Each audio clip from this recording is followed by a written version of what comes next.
Odebrecht vuelve a ser noticia, y esta vez involucra a Alejandro Toledo. Pues el presidente tiene una coima de más de 35 millones. Esta se efectuó gracias a un empresario israelí. Básicamente, los tres involucrados serían Toledo, el empresario y Odebrecht. Esto se realizó en el gobierno de Toledo, porque el empresario israelí hizo trato con Odebrecht, para los cuales se repartieron tres partes iguales. Actualmente Toledo está enfrentando cargos por este motivo, aunque no es tan relevante en las noticias de mi país.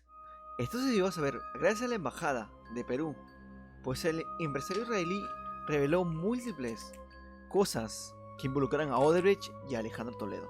Por la cantidad, Alejandro Toledo debería ir a la cárcel, pero parece una cortina de humo lo que está pasando y la gente está más entusiasmada en el fútbol y no se da cuenta de la noticia que es relevante. Hay que hacer las cosas. Pero bueno, si te ha gustado, dale like, suscríbete para más contenido así. Nos vemos en un gran nuevo vídeo.